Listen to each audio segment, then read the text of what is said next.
Compartilhe com os irmãos o texto que está na Epístola de Tiago, lá no capítulo 4, os versos de 6 ao 10.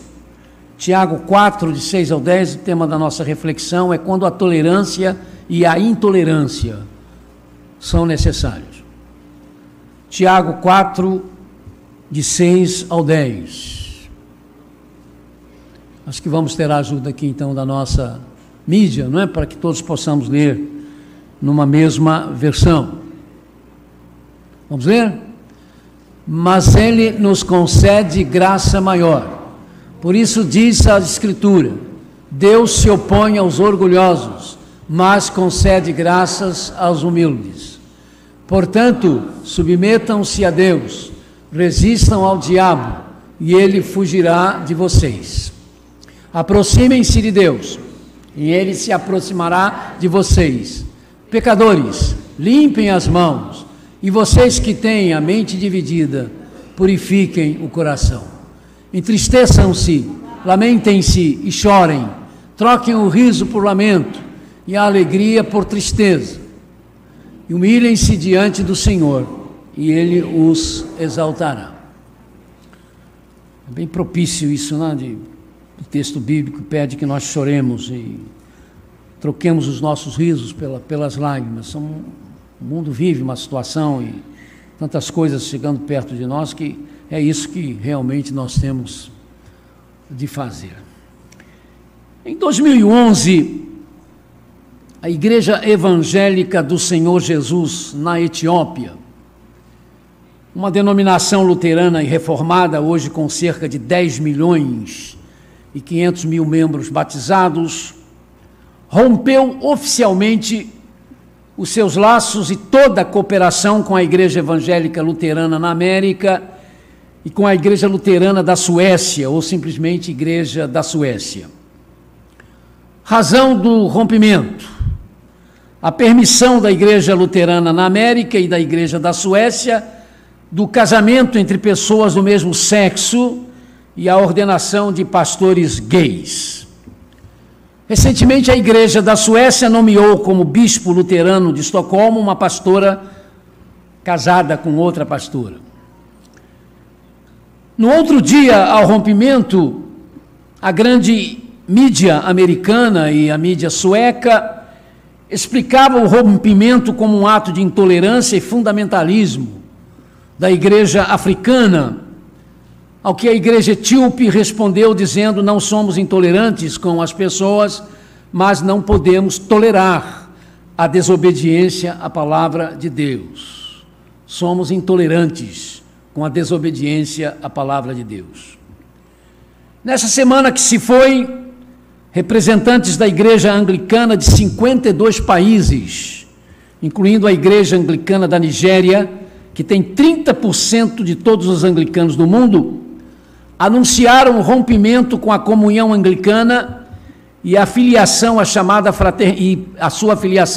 chamada Fraternidade Global do Sul das Igrejas Anglicanas. Razão do rompimento: a decisão da Igreja da Inglaterra, a igreja mãe do anglicanismo, e cujo arcebispo maior, que é também o líder maior da comunhão anglicana, de permitir a realização de casamentos entre pessoas do mesmo sexo nas paróquias anglicanas do Reino Unido e de admitir a possibilidade de não se chamar mais a Deus de Ele, mas de algo que não destaque nenhum gênero nem outro. É igual aqui no Brasil, agora tem o todes, né? Todos, todas e todes. O grande número dos que no Reino Unido estão chamando essas 52 províncias anglicanas de intolerantes fundamentalistas, que estão respondendo, no entanto, praticamente com a mesma forma que a Igreja Luterana e Reformada da Etiópia respondeu. Nós não somos intolerantes com as pessoas, mas somos intolerantes sim com a desobediência à palavra de Deus, e a comunhão anglicana, nossa comunhão, está em desobediência à palavra de Deus. Amados e amadas, tolerância, intolerância, mente aberta, mente estreita, sabe, são vocábulos e expressões hoje por demais usadas e que têm conotações ainda mais fortes por causa das questões religiosas. Há cada vez mais uma chamada, cada vez mais apelos por mentes abertas, por regimes tolerantes, por sistemas tolerantes, e com certeza existem mesmo aspectos das nossas vidas onde a tolerância, a compreensão, a misericórdia, a caridade necessitam grandemente de serem uma prática, uma realidade. Há 64 países do mundo onde os cristãos estão pedindo por tolerância, porque estão sendo tratados nesses países com restrições, em vários casos bastante severas. Mas se há segmentos e áreas da vida humana onde a tolerância é necessária, é de bom alvitre, há outros segmentos onde nenhum tipo de tolerância pode existir. No próprio cristianismo, existem aspectos nos quais a intolerância é a palavra de ordem. Resisti ao diabo, e ele fugirá de vocês. Nós lemos no nosso texto. Não pode haver tolerância com o diabo. Não se faz acordo com Satanás. Não se negocia com o príncipe das trevas. A ele se rechaça. O pastor de Hermas, um dos mais antigos escritos do cristianismo fora do Novo Testamento, tem um trecho que diz: Satanás pode lutar contra o cristão, mas não pode vencê-lo de fato. O apóstolo Pedro também escreveu algo parecido com o que Tiago escreveu: resistam ao diabo, permanecendo firmes na fé. 1 de Pedro 5,9. Michelle Wu, uma descendente de chineses de Formosa, de 38 anos, é a atual prefeita da cidade de Boston, pelo Partido Democrata, está com o que se diz uma batata quente nas mãos. É que nessa próxima sexta-feira, dia 28, começam as programações em sua cidade da segunda convenção satanista da América. O número de inscritos já ultrapassou as expectativas e as vagas, e a agenda da convenção propõe discutir temas como é ser um satanista nos dias de hoje. Haverá uma noite com um baile, outra noite com um show de travestis, numa outra noite a apresentação da banda satanista Planeta, do qual faz parte um dos fundadores do Templo de Satã, uma organização satanista que tem 55 congregações nos Estados Unidos. A prefeita, que é cristã de tendências protestantes, foi processada, porque ela e o seu conselho administrativo não queria permitir que esta organização fizesse um seu congresso ou essa convenção em sua cidade. Então, um advogado do Templo de Satã levou à justiça e também pedindo punição à prefeitura, porque nas reuniões do conselho da prefeitura costuma-se começar essas reuniões com um pastor ou um padre trazendo uma reflexão, um momento de oração, e a igreja de Satã quer ter o direito de fazer a mesma coisa, de também fazer parte dessa reunião inicial com as suas orações. A Satã, que eles chamam, por incrível que pareça, de o Senhor das Luzes, com histórias assim esquisitas, mirabolantes, né? Do tipo, Jeová teve ciúmes de Lúcifer e mandou que Miguel quebrasse suas asas e o jogasse no abismo, mas Lúcifer, com a sua própria força, levantou-se, conseguiu superar e então passou também a lutar pelo domínio, e ele então é a verdade, não aquilo que a Bíblia diz. Eles perguntam por que só os cristãos é que têm o direito de dominar esse assunto de Satanás. Nós temos muito mais condições, não é, de trabalhar isso. O advogado disse que vai pedir a prisão da prefeita por causa da intolerância dela, mas ela continua firme, mantendo a sua posição. As igrejas evangélicas de Boston, que representa 12% da população, estão orando e preparando, com outros crentes de outros lugares, milhares de pessoas para abordarem esses delegados dessa convenção satanista. Os católicos, que são 48% da cidade, Boston é a maior diocese católica do mundo. Os católicos estão fazendo novenas e também se preparando para abordar do seu jeito, né, esses convencionais de Satã. No texto que lemos, irmãos de Tiago, está escrito: aproximem-se de Deus e ele se aproximará de vocês, pecadores. Limpem as mãos, e vocês que têm a mente dividida, purifiquem o coração. Tiago 4,8. Tolerância zero. Tolerância zero em relação ao que pode nos afastar de Deus, ao que pode nos colocar distantes de Deus. Em certos aspectos da vida, o Senhor Jesus Cristo foi mesmo alguém tolerante, liberal, de mente aberta. Mas em outros aspectos, não há dúvida, ele foi intolerante, radicalmente intolerante. E eu não tenho dúvidas de que a palavra tolerância pode às vezes ser mesmo uma palavra encantadora, desejável, necessária, mas ela pode ser uma palavra desastrosa quando aplicada, quando praticada em determinadas áreas da vida. Porque nós estamos vendo acontecer tantas separações conjugais em nosso meio, nós os cristãos evangélicos estamos nos tornando por demais tolerantes com o divórcio. À medida que os membros das nossas igrejas estão se tornando pessoas socialmente elevadas, nós estamos percebendo uma tolerância cada vez maior com o uso das bebidas alcoólicas. Por causa da filosofia do não tem nada a ver, nós estamos vendo crescer em nossas igrejas uma juventude cada vez mais tolerante com o sexo fora do casamento. Há várias realidades da vida que não admitem tolerância. A ciência, por exemplo, nos fala de leis que nada tem de tolerantes, porque elas não podem ser alteradas, elas não podem ser modificadas. A água comum sempre ferve aos 100 graus centígrados, nunca aos 98 graus ou 99 graus. E a água pesada, a água usada em reatores nucleares e com uma composição diferente da água comum, sempre ferve aos 101,42 graus centígrados, nunca aos 101 graus. Objetos mais pesados do que o ar, ao serem lançados para cima, sempre serão atraídos para baixo, é a lei da gravidade. Na matemática, 2 e 2 sempre são 4, nunca 3,9. Na geometria, uma linha reta é sempre a distância mais curta entre dois pontos em um plano. Sabe, se querem saber, o Senhor Jesus Cristo nunca foi e continua não sendo tolerante em relação ao caminho da salvação para as nossas almas.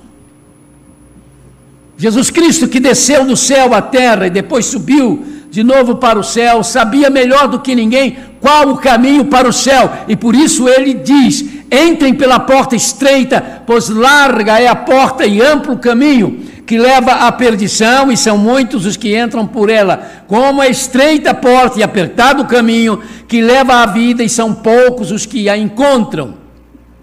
Mateus 7, 13 e 14. Claramente o Senhor Jesus declarou existirem dois caminhos somente, dois caminhos na vida, ou duas estradas.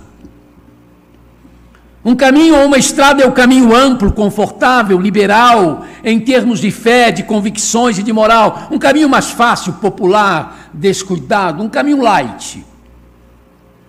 Esse é o caminho das multidões, o caminho da maioria, o caminho do mundo. Só que essa estrada ou esse caminho largo, popular, liberal ou light, é o caminho da destruição, da perdição, e no seu amor e na sua compaixão, que muita gente chamaria de intolerante, o Senhor Jesus diz: entrem pela porta estreita, pois larga é a porta e amplo o caminho que leva à perdição.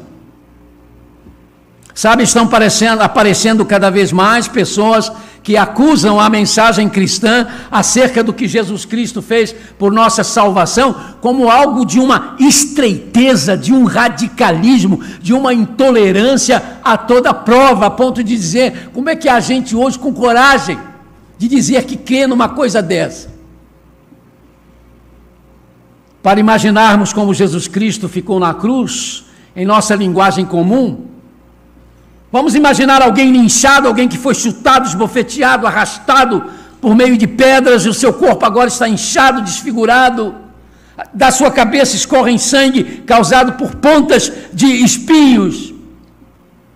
Se querem saber, na cruz Jesus Cristo ficou nessa situação. Uma artista japonesa budista disse a um cristão que a mensagem do cristianismo sobre a crucificação de Jesus Cristo é de uma revulsão a toda prova, é de fazer vômito. Vocês não imaginam, ela diz, vocês não imaginam a repulsa que isso nos causa, um Salvador morto numa cruz. Se ele era bom e justo, porque teve de morrer desse jeito. Em nossa cultura budista, as pessoas boas acabam suas vidas com uma boa morte. Até como que nós podemos chamar de uma morte bonita?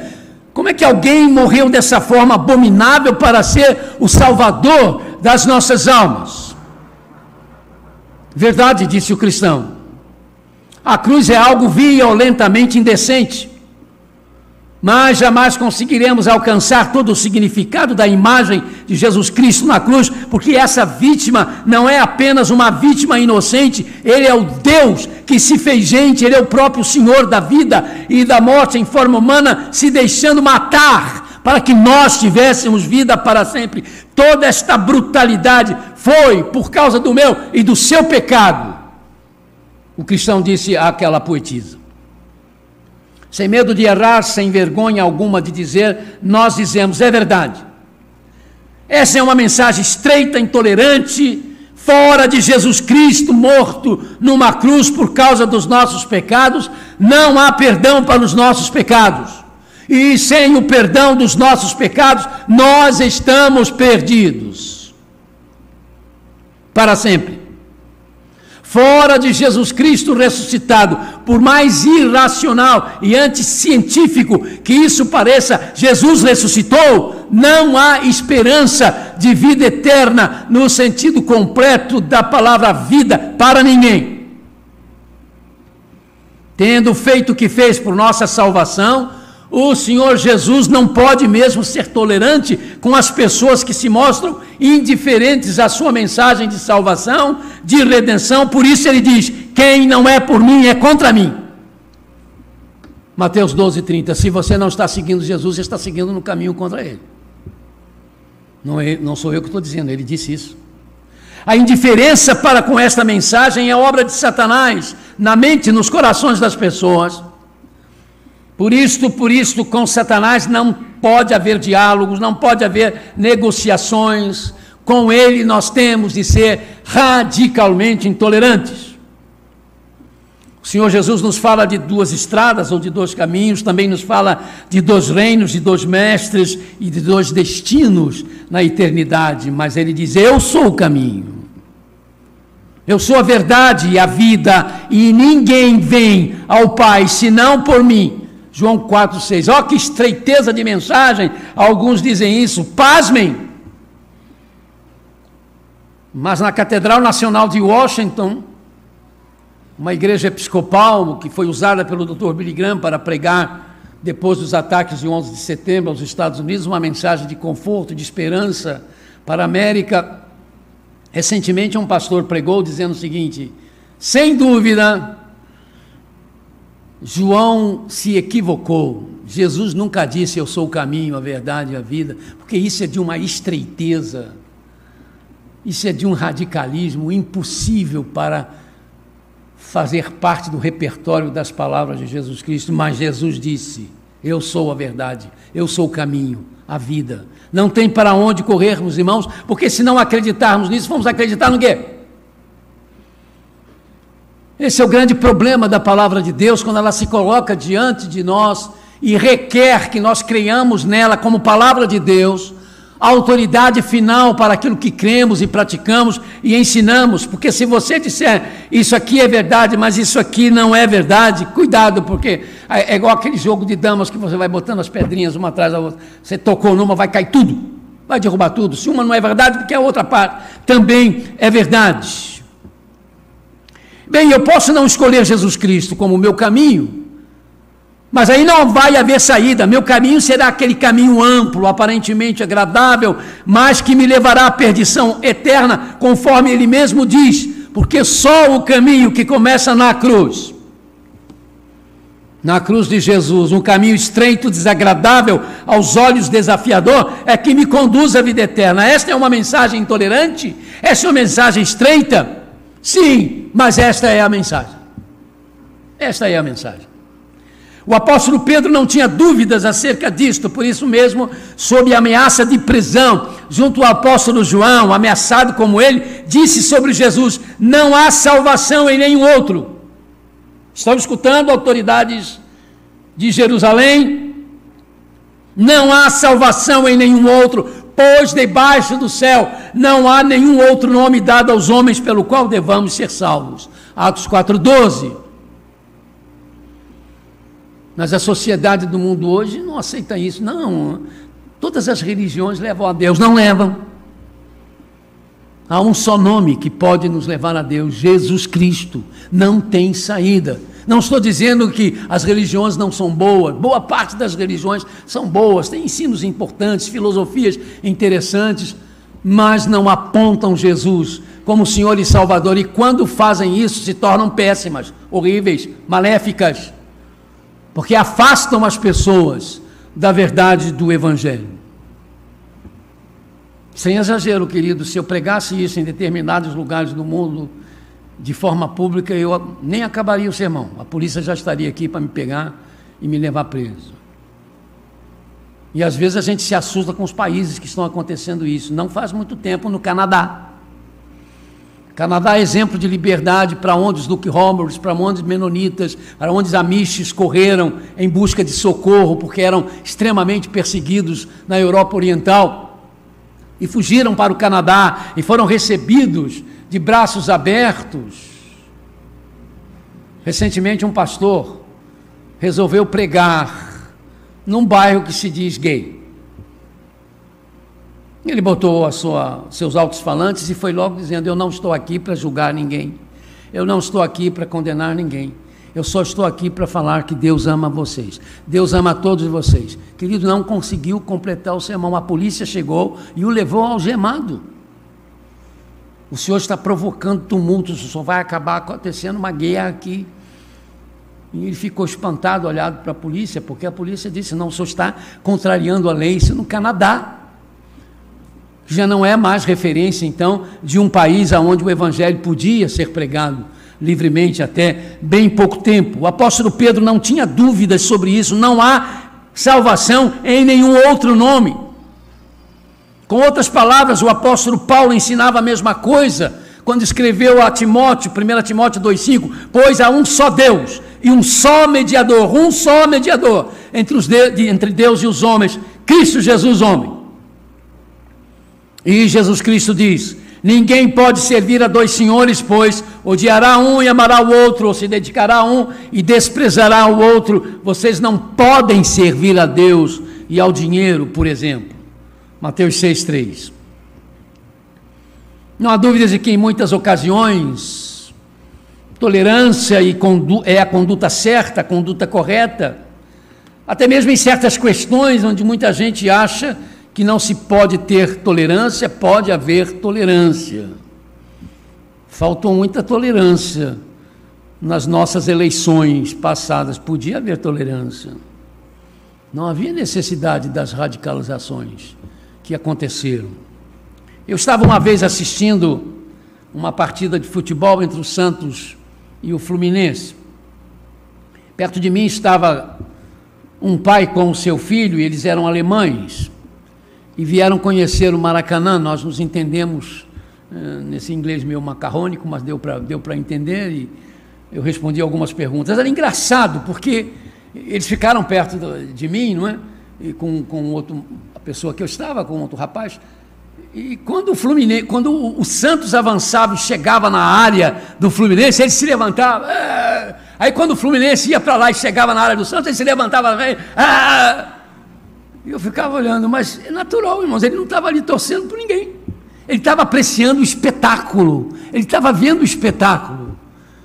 E eu fiquei pensando, tão bom se isso pudesse ser a maioria das vezes, mesmo com a nossa torcidinha, apreciar o espetáculo. Não deixar de dar valor ao adversário quando ele joga bem, quando faz uma jogada bonita, né? Eu me lembro naquele filme sobre a vida do Pelé, aparece um momento em que um torcedor do Vasco está enfurecido, porque o Pelé pega uma bola, faz um estrago imenso na área do Vasco e entra com bola e tudo, e ele diz, fala um palavrão que eu não vou, obviamente, repetir, mas ele diz: eu te amo, miserável. porque apreciava, né, a maneira de jogar do Pelé. Eu acho que isso, por exemplo, poderia haver muito mais tolerância no futebol do que há hoje, muitas brigas seriam evitadas, né? Coisas trágicas que têm acontecido, em nome do quê? E para quê? Mas se até numa partida de futebol, de repente, em certas circunstâncias, se pode ser tolerante, em relação a Jesus Cristo, queridos e queridas, não há como tê-lo como Senhor da vida, a não ser que Ele seja realmente o nosso Senhor e Salvador absoluto, absoluto. Quando Satanás se aproxima de alguém, ele o faz para ser o Senhor da vida desse alguém. Por isso, um dos fatos mais importantes que acontece na vida de quem recebe Jesus Cristo, é se tornar intolerante com as insinuações, com as tentativas de Satanás. Ele tem que ser mandado para longe. A Bíblia diz que ele tem que ser resistido, tem que ser combatido, tem que ser enxotado. Por outro lado, quando alguém deixa Jesus Cristo ser o Senhor absoluto da sua vida, esse alguém começa a ser intolerante com aquilo que Jesus era intolerante. A Bíblia diz que Jesus tinha misericórdia das multidões, porque ele as via, diz a Bíblia, como ovelhas sem pastor. Mas Jesus era duro, Jesus sempre foi duro com os fariseus, a classe religiosa dominante na Palestina dos seus dias. Ele não suportava aquele ar de santidade que os fariseus gostavam de passar, quando eram, na verdade, pessoas egoístas, sem misericórdia, falsas, hipócritas. Certa feita, Jesus comparou os fariseus a sepulturas pintadas de branco por fora, mas com carne podre por dentro. Sabe, quando nós falamos uma coisa e vivemos outra, quando na igreja nós aparentamos o que não somos, nós estamos sendo hipócritas, e que mal isso faz a igreja. E a hipocrisia da igreja, meus amados, tem que ser combatido com radicalidade, tolerância zero para com a hipocrisia. Só existe uma recompensa para a impostura, para o simulacro, para a hipocrisia: a destruição eterna. A hipócrita nesta vida acabam recebendo do próximo desprezo, e há de receber de Jesus, se não se arrepender na outra vida, a condenação. Jesus era também intolerante com a autossuficiência espiritual. Sabe, quando nós pertencemos a Jesus Cristo, nós nos tornamos intolerantes com essa ideia de que espiritualmente nós somos donos de nós mesmos. Nós não somos donos de nós mesmos. Jesus diz em Lucas 9:23, se alguém quiser acompanhar-me, negue-se a si mesmo, tome diariamente a sua cruz e me siga. Lucas 9:23. Muitos de nós sofremos de miopia espiritual. Os nossos interesses e as nossas energias estão focadas em nós mesmos. Sabe, isso se torna numa autodependência, numa autossuficiência, num egoísmo, e o Senhor Jesus não tinha tolerância alguma com essas realidades. Lembram-se do que Jesus disse àquele moço rico que o procurou, querendo saber o que podia fazer para herdar o reino de Deus? E Jesus disse para ele: olha, se você quer ser perfeito, vá, vende tudo que tem, dê o dinheiro aos pobres, e assim você vai ter riquezas no céu. Depois venha e me siga. Que se fique claro que o Senhor Jesus não estava fazendo uma troca. O céu pelos bens materiais daquele homem. Não era nada disso. O que Jesus estava pedindo era que aquele jovem tivesse a coragem de abandonar o seu egoísmo, coragem de abandonar a sua dependência dos seus próprios bens, porque esta atitude estava tendo e fazendo um efeito devastador na vida daquele moço. Lamentavelmente, pelo texto bíblico, aquele moço não teve coragem de abrir mão do seu eu, do que era seu.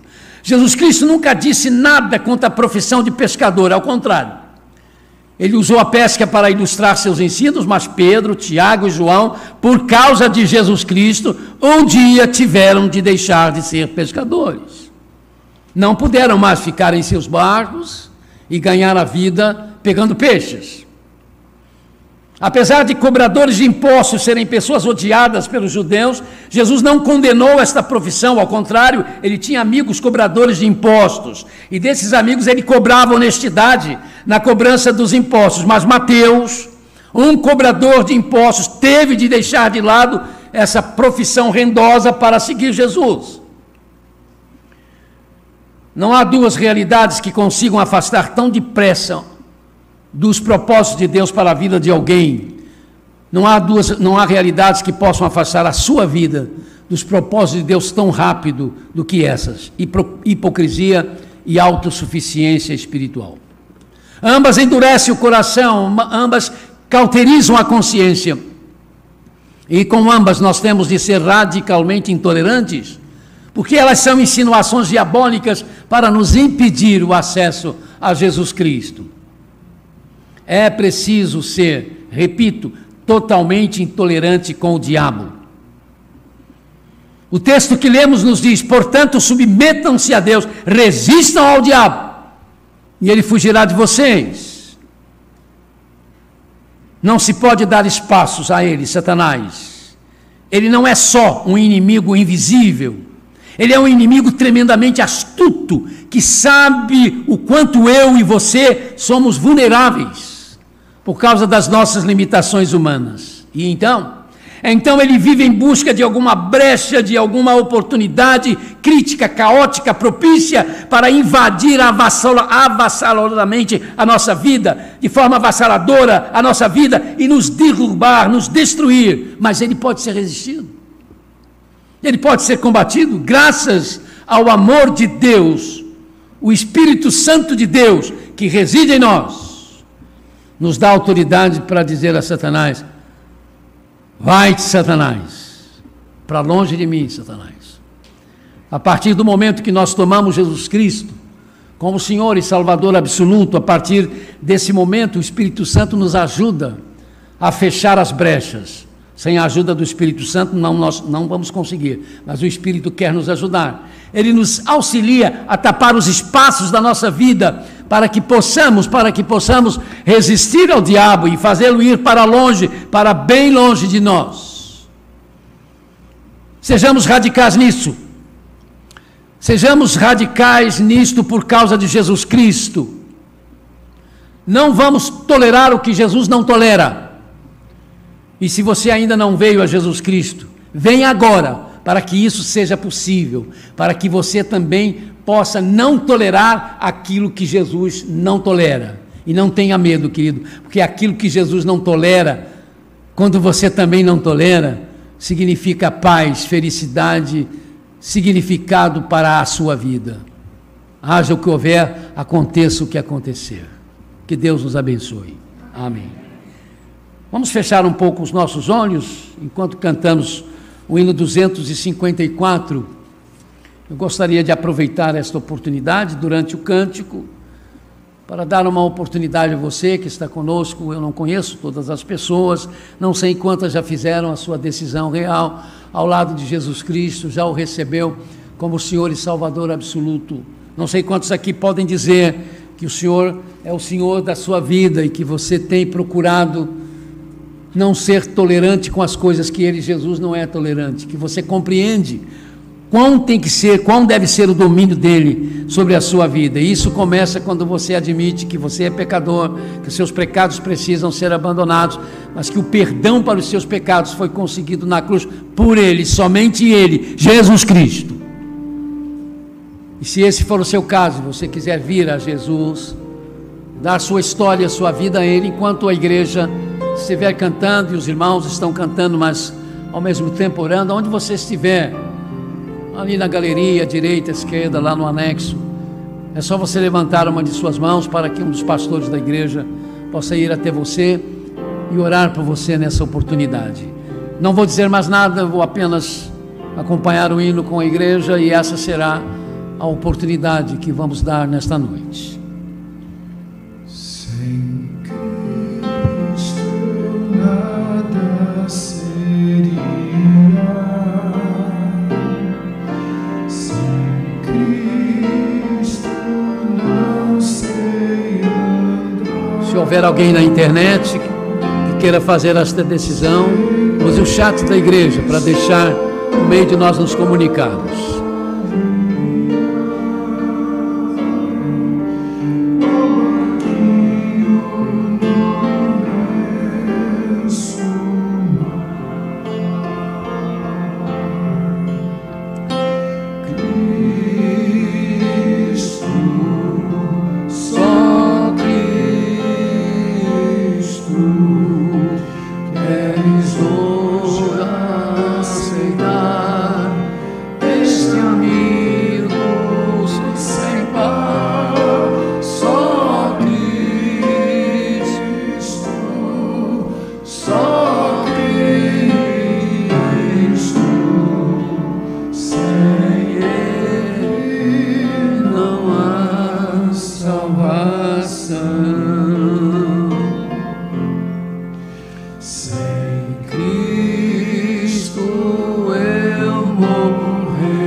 Queres hoje aceitar esse amigo sem par?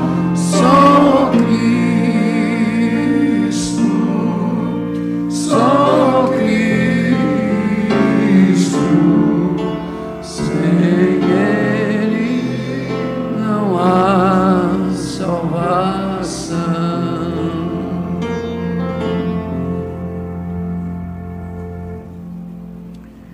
Eu queria repetir esse coro e eu quero lhes contar uma história.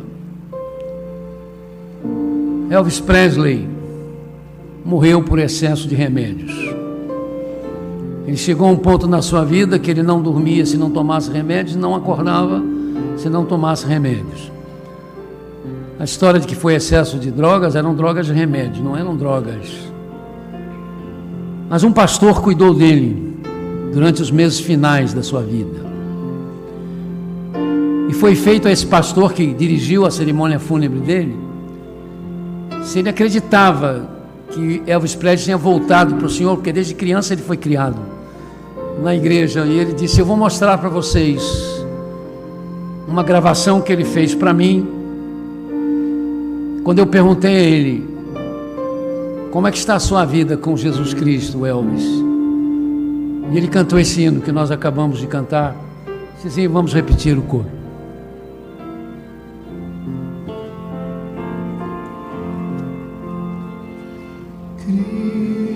Cristo, só Cristo,